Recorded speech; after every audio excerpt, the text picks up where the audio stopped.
بسم اللہ الرحمن الرحیم۔ السلام علیکم دوستو، آج ہے 13 نومبر 2020۔ آج کی اہم خبریں۔ موبائل الارم کا استعمال انسانی طبیعت پر منفی اثرات ڈالتا ہے۔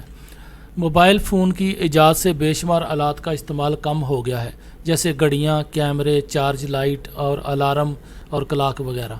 ماہرین کے مطابق دنیا بھر میں کروڑوں لوگ الارم کلاک کی بجائے موبائل الارم استعمال کرتے ہیں۔ البتہ اس سے انسانی طبیعت پر کچھ منفی اثرات بھی مرتب ہو رہے ہیں، جو لوگوں کو دوبارہ سے الارم کلاک کے استعمال پر مجبور کر رہے ہیں۔ تحقیق سے کچھ وجوہات سامنے آئی ہیں جس سے موبائل کی بجائے الارم کلاک استعمال کرنا فائدہ مند ثابت ہو سکتا ہے۔ آپ دیکھ رہے ہیں گولڈن نیوز چینل۔ برائے مہربانی ویڈیو کو لائک کریں، شیئر کریں اور کمنٹس باکس میں اپنی رائے کا اظہار کریں، اور چینل کو سبسکرائب کریں اور بیل آئیکن پر کلک کریں تاکہ ہماری آنے والی تمام ویڈیوز آپ باقاعدگی سے دیکھ سکیں۔ اگلی خبر میں ہم بات کریں گے LOC کی۔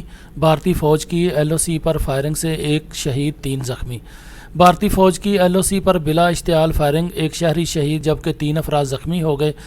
پاک فوج کے شعبہ تعلقات عامہ ISPR کے مطابق لائن آف کنٹرول پر بھارتی فوج کی جانب سے بلا اشتعال فائرنگ میں 1 شہری شہید ہو گیا۔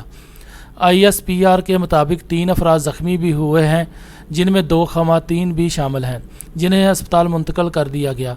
پاک فوج کا کہنا ہے کہ بھارتی فوج نے رکھ چکری اور کھنجار سیکٹرز میں شہری آبادی کو نشانہ بنایا۔ بھارتی فوج نے تری بند اور سماہنی گاؤں کی آبادی کو راکٹ اور مارٹر گولوں سے بھی نشانہ بنایا۔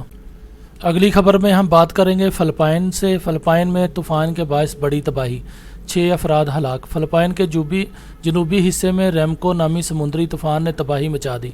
خبر رساں اداروں کے مطابق تیز ہواؤں کے ساتھ ہونے والی بارش سے کئی علاقے زیر آب آ گئے۔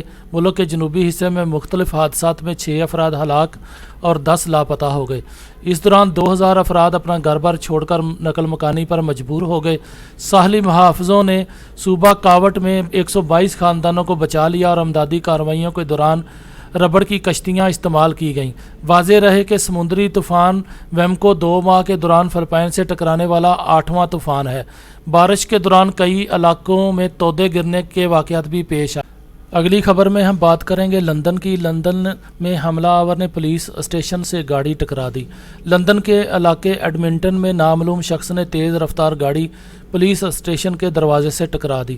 برطانوی ذرائع ابلاغ کے مطابق حملہ آور ڈرائیور نے گاڑی ٹکرانے کے بعد سڑک پر آتش گیر مواد پھینک کر آگ لگانے کی بھی کوشش کی۔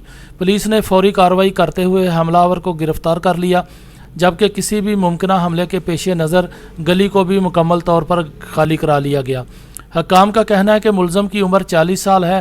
واقعہ میں کوئی شخص ہلاک یا زخمی نہیں ہوا۔ ادھر لندن کے میئر صادق خان نے اپنی ٹویٹ میں لکھا کہ وہ میٹ پولیس کمشنر سے مسلسل رابطے میں ہیں۔